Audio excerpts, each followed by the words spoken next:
Muy bien, hermanos, en esta tarde lo que tenemos es una continuación de lo que nuestro hermano pastor habló el domingo pasado, ¿verdad? No les traje notitas porque vamos a continuar lo que él dejó comenzado, ¿verdad? Él habló acerca de la encarnación de Jesús. Habló de que Jesús es 100% humano, pero también 100% Dios, ¿verdad?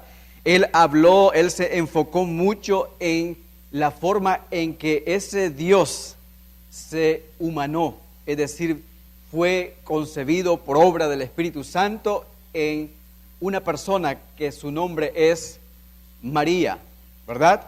Él habló de cómo Dios en su soberanía llevó a cabo todos esos eventos. Entonces, lo que vamos a hacer en esta tarde, hermanos, es una continuidad de eso que se dejó en un principio el domingo pasado. No exactamente está como en las notas que se les dio a ustedes, pero lo que traigo es como una complementación a lo que sí ya se dio, que tiene que ver con lo mismo.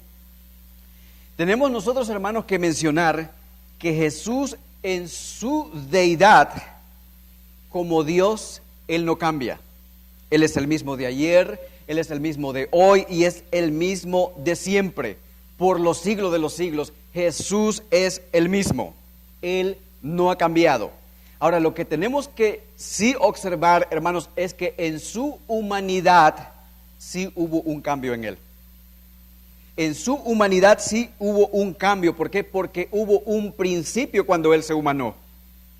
Dice la Escritura en Gálatas capítulo 4, versículo 4. Hoy no traje nada en la pantalla, porque también me gusta a mí de que ustedes busquen en sus Biblias. De esta manera nosotros nos acostumbramos a manejar la palabra de Dios. Gálatas capítulo 4, versículo 4, dice la Escritura: pero cuando vino el cumplimiento del tiempo, Dios envió a su Hijo, nacido de mujer y nacido bajo la ley. ¿Cuándo es que vino Jesús? Jesús vino, hermanos, en el cumplimiento del tiempo. Jesús no podía haber nacido 1000 años después o 1000 años antes. Él vino en el cumplimiento del tiempo. Dios se había propuesto, Dios había determinado un momento cuando el Señor iba a venir.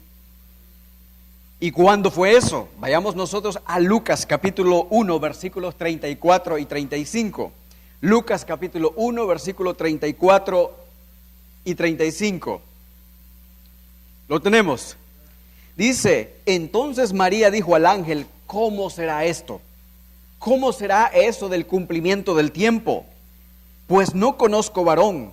Respondiendo el ángel le dijo: el Espíritu Santo vendrá sobre ti y el poder del Altísimo te cubrirá con su sombra, por lo cual también el santo ser que nacerá será llamado Hijo de Dios. La pregunta para ustedes, mis hermanos, es: ¿quién fue el que nació de María? Jesús, ¿verdad? Jesús el humano. Cuando vino el cumplimiento del tiempo, nació Jesús. Ahora, miren lo que dice el pasaje allí. Dice que Él, dice, el santo ser que nacerá de ti será llamado como Hijo de Dios. Hijo de Dios. Mire, hay 3 maneras en que las personas han nacido en este mundo. La primera es como Dios hizo a Adán ¿de qué? Del barro, de la tierra, del polvo de la tierra, lo formó. Esa es una manera. Nadie más ha nacido así. La segunda opción es como Cristo nació, concebido por obra del Espíritu Santo. Nadie más ha nacido así. Ninguna jovencita puede decir: yo he concebido de la misma forma que María. No se puede. Y la tercera opción, forma en que nacen las personas es como normalmente nosotros nacemos: de un padre humano y de una madre humana. Esas son las 3 formas. Ahora, ¿Jesús, hermanos, tenía un padre humano? No. El padre de Jesús, ¿quién es? Dios. Será llamado, dice la Escritura, Hijo de Dios. Ahora, nosotros sí tenemos un padre, y como ese padre desde el principio es Adán, nosotros heredamos la naturaleza de Adán. Jesús no heredó la naturaleza de Adán. Él es sin pecado. Entonces, lo que yo quiero, hermanos, hablar en esta tarde es a lo que los estudiosos le llaman la unión hipostática. Y no se vaya, hermanos, a decir qué está hablando el hermano Salomón. Es un término, hermanos, que simplemente lo que quiere decir es que Jesús es 100% Dios y 100% hombre. Eso es lo que significa, ese es el significado. Lo que pasa es que a veces, hermanos, nos cuesta a nosotros entender cómo es posible que Él es Dios a la misma vez y también Él es hombre, un humano igual que nosotros.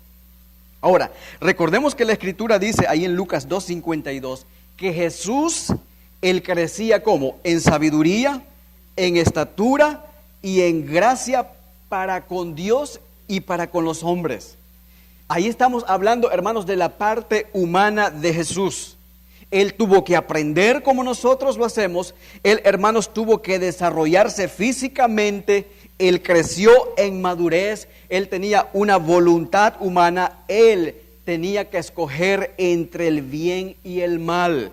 Jesús, aunque era 100% Dios y 100% hombre, dice la Escritura que Él tuvo que aprender a ser obediente. Mire lo que dice la Escritura en Hebreos capítulo 5, versículo 8. Hebreos 5, versículo 8, hermano Ricky. Mire lo que tuvo que hacer Jesús. Sí.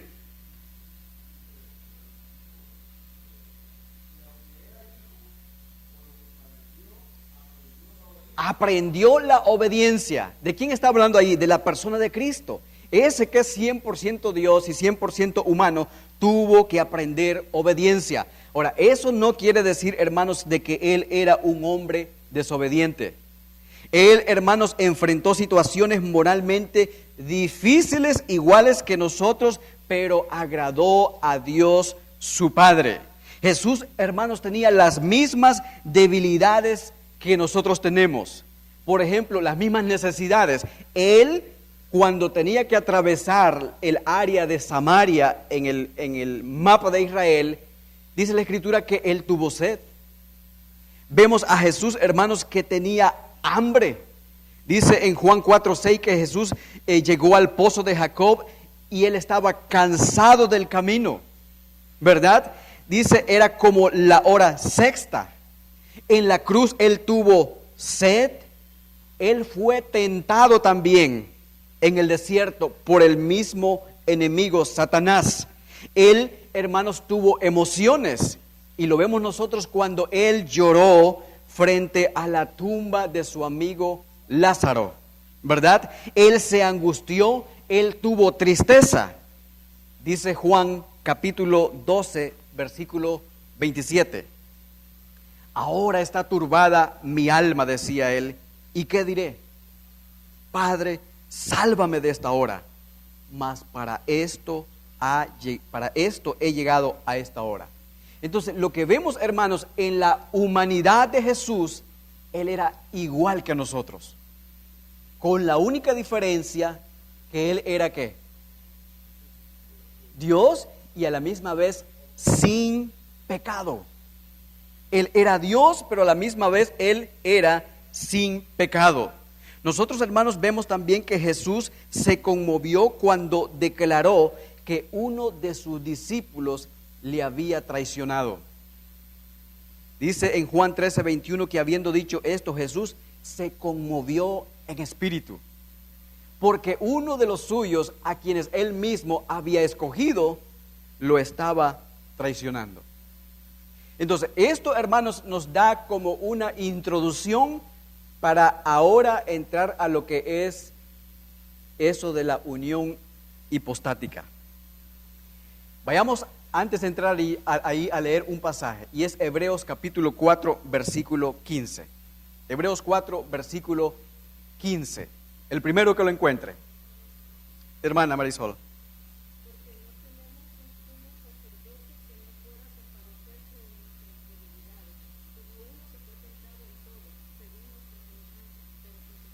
¿Oyó? Uno dice que fue tentado en todo, según nuestra semejanza.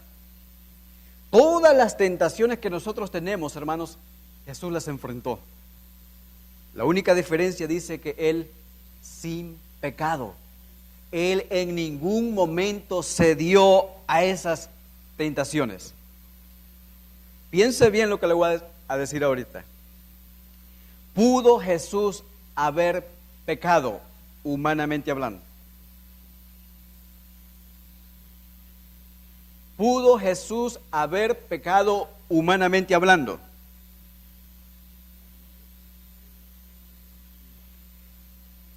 Dice que fue uno tentado en todo, según nuestra semejanza, pero sin pecado. ¿Quiénes dicen que no? ¿Quiénes dicen que sí? Hermanos, he ahí el misterio de la unión hipostática. En la persona de Jesús, aunque su cuerpo era el humano, Él era también Dios, y Dios no puede pecar. Dios no puede pecar. ¿Por qué? Porque Jesús era un hombre perfecto. Recuerden que Él no heredó la naturaleza caída de Adán. Nosotros sí. Él no. Él venía de una naturaleza que no era pecaminosa. ¿Verdad? Ahora, sí, hermano. Ser tentado no es lo mismo que haber pecado. Claro que sí. Y ahí vamos a llegar por ahí. Todos, hermanos, dice que Jesús fue tentado en todo. ¿Y cómo vemos eso? El mismo diablo le ofreció los reinos del mundo a Jesús. Y el mismo diablo, hermanos, no lo pudo hacer caer. A nosotros un medio demonito nos mete el pie ahí y damos el golpe. Nosotros somos muy débiles. Jesús no, hermanos, Él fue tentado en todo sin pecado. Ahora les hago la otra pregunta. Adán, ¿pudo pecar? Sí. Y pecó y cayó. Ahora, dice la Escritura, hermanos, dice la Escritura, allí en 1 Timoteo 3, versículo 16. Abran su Biblia y quiero que observen ese pasaje. 1 Timoteo 3, versículo 16. Dice la Escritura allí indiscutiblemente. ¿Entendemos esa palabra? No se puede discutir. Indiscutiblemente grande es el misterio de la piedad. Dios fue manifestado en carne. ¿En la persona de quién? En la persona de Jesús, justificado en el Espíritu, visto de los ángeles, predicado a los gentiles, creído en el mundo, recibido arriba en gloria. Ese es Jesús. Ahora, si Jesús es Dios, hermanos, Él no puede ser tentado. Nosotros lo que hablamos tenemos que respaldarlo con la palabra de Dios. Miren lo que dice Santiago capítulo 1, versículo 13. Santiago capítulo 1, versículo 13. ¿Qué dice, hermano John? Con voz fuerte, con voz de arcángel. Santiago 1, 13.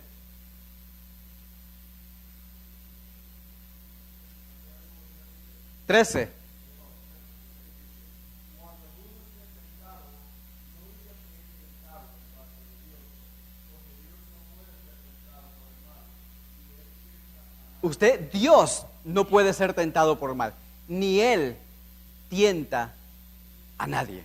Ahora, esto todavía no nos ha aclarado nada de la unión hipostática. Todavía nos quedamos un poco dudosos, ¿verdad? Solamente estamos trayendo esos versículos para que veamos la parte de Dios como naturaleza divina y la parte de Dios, de Jesús, como naturaleza humana. Los estudiosos le llaman a eso, la naturaleza divina y la naturaleza humana, la unión hipostática, que lo que quiere decir era lo que habló nuestro hermano pastor el domingo pasado. Jesús 100% Dios y 100% hombre. Ahora, en su naturaleza divina de Jesús, la Biblia dice que en Cristo, en ese Hijo de Dios, habita corporalmente toda la plenitud de la deidad. Colosenses 2, versículo 8, vayamos ahí. Colosenses 2, versículo 8 y 9. En otras palabras, mire hermanos, todo lo que es Dios, lo es también Cristo. Tenga esto en mente, todo lo que es Dios, también lo es su Hijo, Cristo Jesús. Colosenses 2, 8 y 9 dice, mirad que nadie os engañe. Fácilmente, hermanos, la gente es engañada con esta doctrina. Pablo dice, mirad que nadie os engañe por medio de filosofías y huecas sutilezas, según las tradiciones de los hombres. Fácilmente, hermanos, en este tipo de doctrina, la gente se desvía. Hay mucho engaño. Y dice él, conforme a los rudimentos del mundo y no según Cristo. En él, en Cristo, corporalmente habita toda la plenitud de la deidad. O sea, todo lo que es Dios, eso también lo es Cristo. Ahora, en su naturaleza humana de Jesús como hombre, es exactamente igual que nosotros. La única excepción es que él nunca pecó.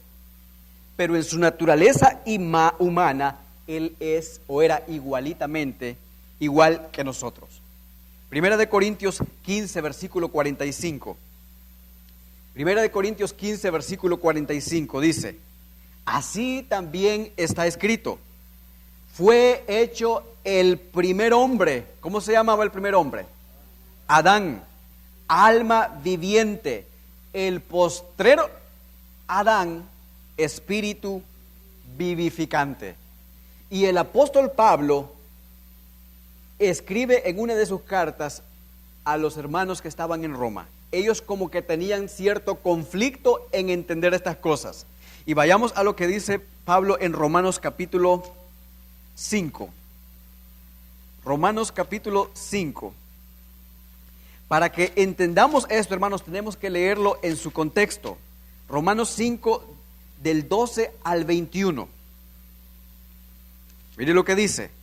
Por tanto, como el pecado entró en el mundo por un hombre, y por el pecado la muerte, así la muerte pasó a todos los hombres por cuanto todos pecaron. Aquí se está hablando de ¿quién?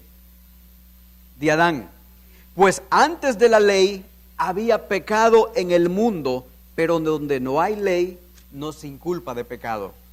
No obstante, reinó la muerte desde Adán hasta Moisés en los que no pecaron a la manera de la transgresión de Adán, el cual es figura del que había de venir. Ese que había de venir es Cristo. Pero el don no fue como la transgresión, porque si por la transgresión de aquel uno murieron, los muchos abundaron mucho más para los muchos la gracia y el don de Dios por la gracia de un hombre, Jesucristo. Versículo 18. Así que como por la transgresión de uno vino la condenación a todos los hombres. Por la transgresión de Adán, hermanos, todos estamos condenados, estamos fritos. De la misma manera, dice el versículo 18, por la justicia de uno. ¿De quién es ese uno? Cristo vino a todos la justificación de vida. Por eso es, mis amados hermanos, que en ningún otro hay salvación, sino solamente en Cristo. Solamente en Cristo. Muy bien, yo entiendo que hasta ahorita todavía no hemos entendido el asunto y no está muy claro. Para entender esto, hermanos, veámoslo con 3 ejemplos bíblicos. Vayamos a la Biblia. En Juan capítulo 3, versículo 13. Y lo vamos a hacer, hermanos, con 3 de los atributos de Dios que también los tiene nuestro Señor Jesucristo, que son muy conocidos: la omnipresencia, la omnisciencia y la omnipotencia. Vamos a ver un ejemplo de cada una de estas cosas y esto nos van a aclarar por completo cómo es Dios, Jesús 100% Dios y 100% hombre. Juan 3:3, ¿lo tienen? Juan capítulo 3, versículo 13. ¿Qué dice?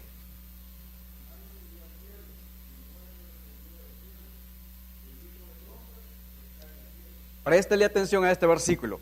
Jesús está teniendo una conversación ¿con quién? Con Nicodemo. Están hablando acerca del nuevo nacimiento. Y mire que Jesús le dice, nadie subió al cielo sino el que descendió del cielo. Mi pregunta es, ¿quién fue el que descendió del cielo? Jesús. Y él mismo dice, el Hijo del Hombre. El Hijo del Hombre es uno de los, ¿verdad?, de los nombres de Cristo. Y mire lo que dice.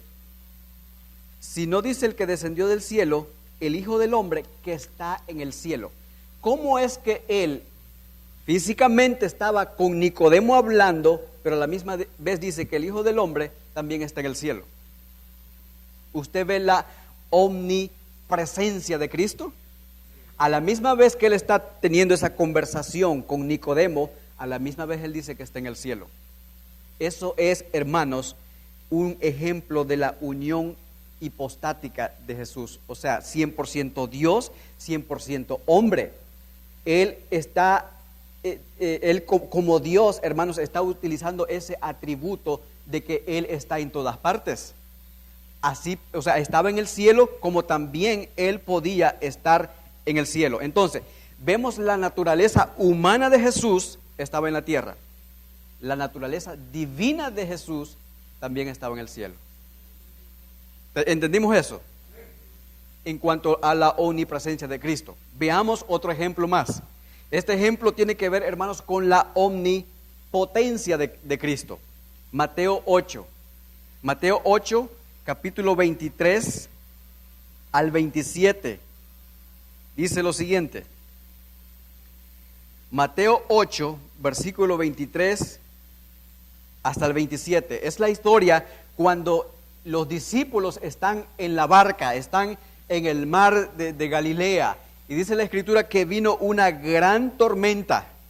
En medio de esa tormenta, Jesús estaba durmiendo. Versículo 23 dice, y entrando él en la barca, sus discípulos le siguieron. Verso 24. He aquí que se levantó en el mar una tempestad tan grande que las olas cubrían la barca, pero él dormía. ¿Qué es lo que vemos aquí de Jesús? Su humanidad. Él se cansaba, él dormía igual que nosotros. Vemos a Jesús la parte humana, versículo 25. Y vieron sus discípulos que él estaba dormido y le despertaron diciendo, sálvanos que perecemos. Versículo 26, él les dijo, ¿por qué teméis hombres de poca fe? Entonces levantándose él, reprendió a los vientos y al mar, y se hizo grande bonanza. Versículo 27 dice que los hombres se maravillaban diciendo, ¿qué hombre es este que aún el viento y la mar le obedecen? Nosotros sabemos a través de las noticias cuando viene una tormenta. Sálgase allá afuera, hermanos, y trate de calmar esa tormenta con sus palabras. Experimente alguna vez, a ver si le van a hacer caso. Hermanos, Jesús, como Él es 100% Dios, Él podía hacer esas cosas. El viento y la mar le obedecen a la voz de Jesús. Por eso es que dice que los hombres se quedaron pasmados, los discípulos, y dijeron, ¿qué hombre es este que aún el viento y el mar le obedecen? No hay otro hombre como Él. ¿Por qué? Porque Él 100% Dios. Él, en su naturaleza humana Él estaba cansado y Él estaba durmiendo. En su naturaleza divina Él estaba ejerciendo su poder. Así como por el poder de su palabra fueron creados los cielos y la tierra, Él estaba diciendo al mar, a los vientos, que se enmudecieran, que se calmaran. Y dice la Escritura que hubo quietud, hubo bonanza. Esa es la unión hipostática de Dios. Vemos las dos naturalezas, la divina y la humana, en acción. Entonces, veamos, hermanos, un último ejemplo más. Y esto es en cuanto a la omnisciencia del Señor. Y para esto vayamos a Marcos capítulo 13, versículo 32. Hermano Giovanni, Marcos capítulo 13, versículos 32. Y hermano Ricky, hermano Ricardo, Juan 21, verso 17. Pero empecemos con Marcos y préstele atención. Aquí lo que vamos a hablar, hermanos, es acerca de la omnisciencia de Jesús. ¿Qué dice Marcos 13:32? Pero de aquel día y de las horas nadie sabe, ni aun los ángeles que están en el cielo, ni el Hijo, sino el Padre. ¿Usted observa lo que dice el pasaje? Que el día y la hora nadie lo sabe. Y es Jesús quien está hablando ahí. Ni aun los ángeles que están en el cielo, ni el Hijo. ¿Quién era el Hijo? Jesús mismo, sino solamente el Padre. Ahora, les pregunto, ¿ese Hijo es Dios? Sí, pero está hablando de el Hijo como humano. Él tenía limitaciones, hermanos, como las que tenemos nosotros. Pero como Hijo de Dios en su divinidad, Él es omnisciente. Él sabe todas las cosas. Y eso lo respalda el pasaje siguiente, Juan 21, versículo 17. ¿Qué dice, hermano?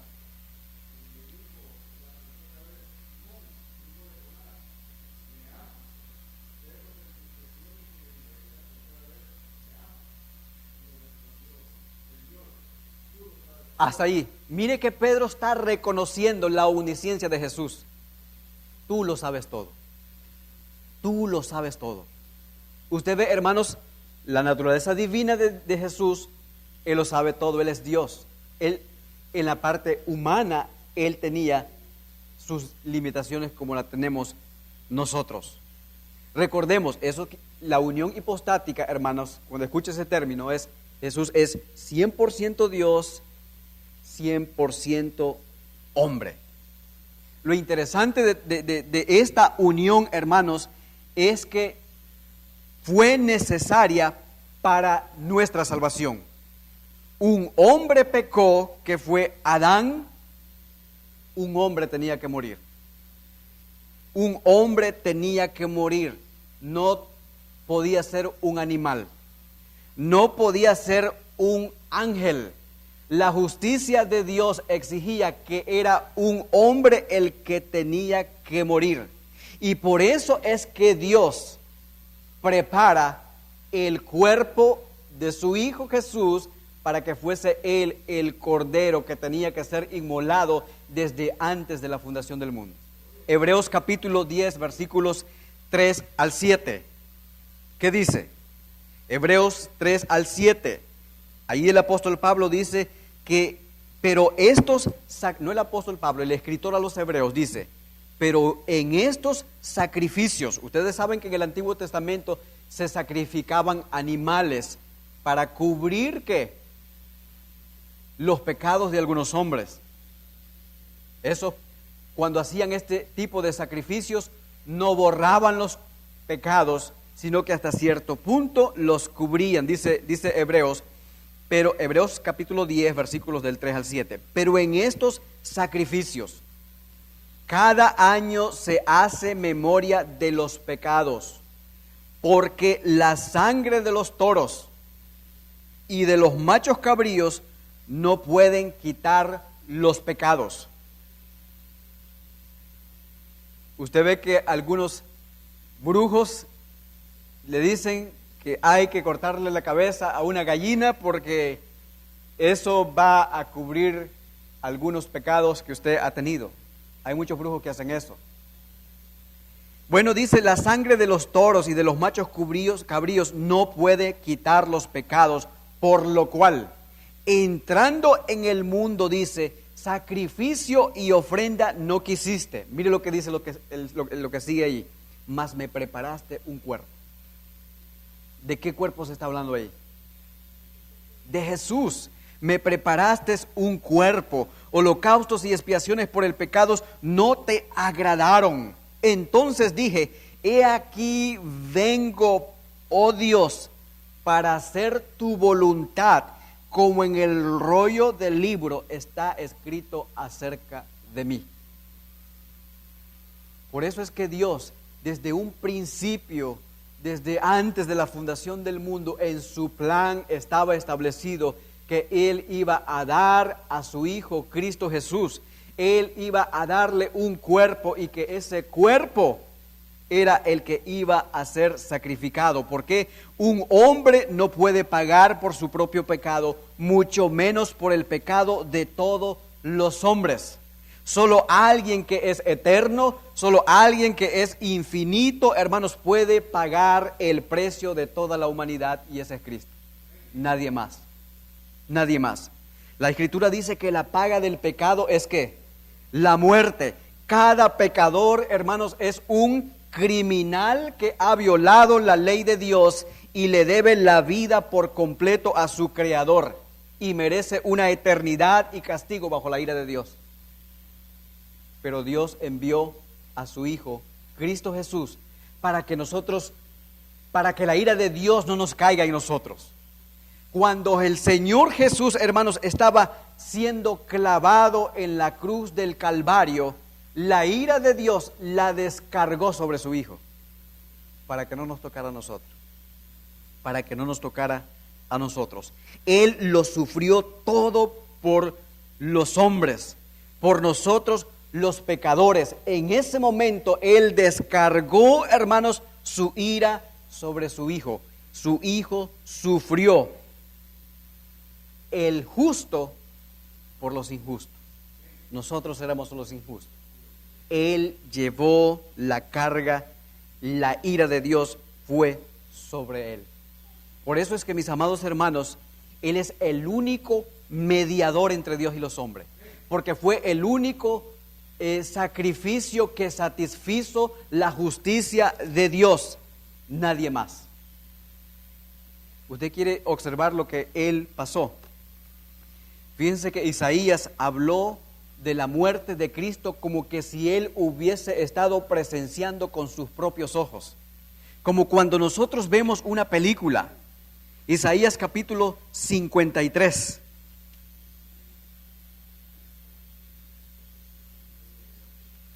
Isaías 53, mire lo que dice, el versículo 3, hablando de la persona de Jesús, despreciado y desechado entre los hombres, varón de dolores, experimentado en quebranto, y como que escondimos de él su rostro, fue menospreciado y no le estimamos.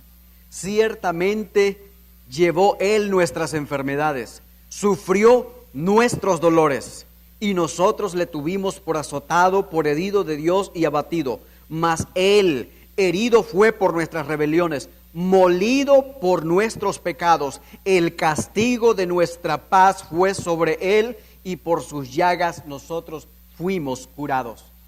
Todos nosotros nos descarriamos como oveja, cada cual se apartó por su camino, mas Jehová cargó en él ¿qué? El pecado de todos nosotros. Él fue angustiado, él fue afligido, dice que no abrió su boca, como cordero fue llevado al matadero, y como oveja delante de sus trasquiladores, enmudeció y no abrió su boca. Por cárcel y por juicio fue quitado, y su generación ¿quién la contará? Porque fue cortado de la tierra de los vivientes, y por la rebelión de mi pueblo fue herido.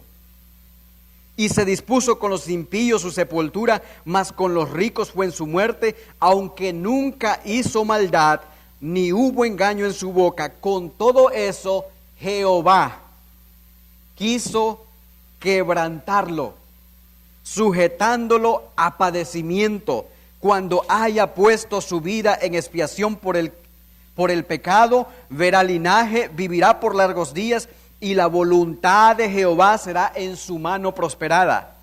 Versículo 11, verá el fruto de la aflicción de su alma y quedará satisfecho. Mis amados hermanos, cuando un pecador se arrepiente, ese es el fruto del sacrificio que Jesús hizo en la cruz. Dice que Él verá el fruto de su aflicción de su alma, Él quedará satisfecho. Por su conocimiento justificará mi siervo justo a mucho, y llevará las iniquidades de ellos. Por tanto, dice el Señor, yo le daré parte con los grandes, y con los fuertes repartirá despojos, por cuanto derramó su vida hasta la muerte. Él fue contado con los pecadores, habiendo él llevado el pecado de muchos y orado por los transgresores. ¿Tenemos duda de eso, hermanos? usted ve que claro hablaron los profetas acerca del sacrificio que Cristo tenía que hacer en la cruz del Calvario. Hermanos, solamente un ser infinito y eterno puede pagar una deuda infinita como la que nosotros tenemos. En resumen, mis amados hermanos, podemos decir lo siguiente: Jesús como hombre, Él nos ha alcanzado a nosotros. Él llegó a ser uno de nosotros, pero sin pecado. Como Dios, Él es eterno, Él es infinito. Jesucristo satisfizo la justicia de Dios, nuestro Creador. Solo en Cristo hay salvación, porque Él es el único mediador entre Dios y los hombres. Nadie más. Nadie más. Además de Cristo Jesús, hermanos, ¿qué más podemos nosotros pedir? Cuando la Escritura dice que en Él nosotros estamos completos. A Él nosotros le debemos la vida entera. Nuestra vida entera se la debemos a Él, y no alcanzaría ni el oro ni la plata de todo este mundo para pagar el sacrificio que hizo el Señor. Por eso es, mis amados hermanos, que nosotros debemos de gastar nuestras vidas sirviendo a Cristo.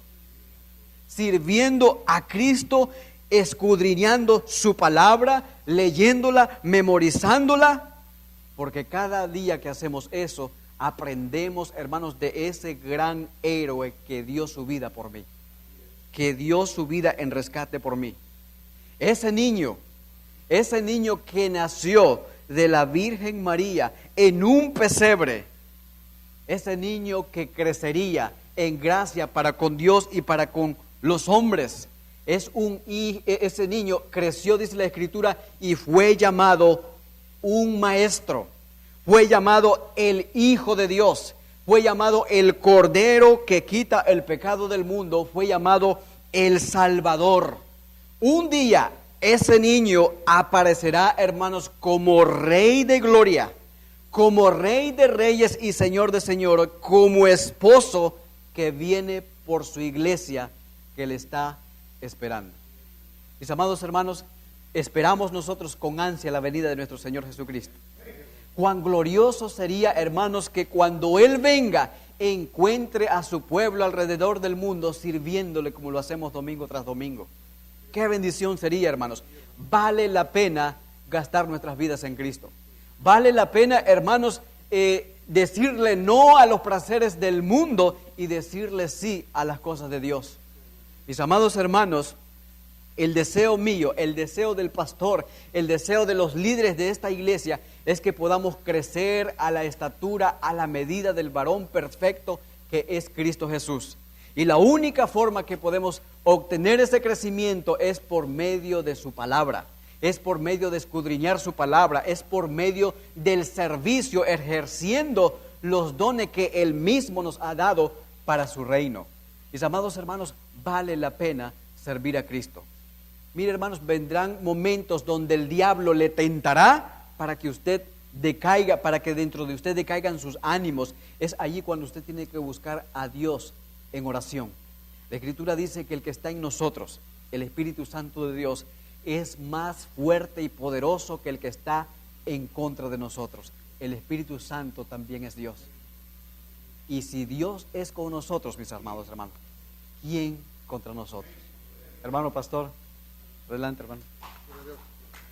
Hermano, ¿alguien tiene alguna pregunta, hermano? No esté con ganas que llegue el próximo domingo.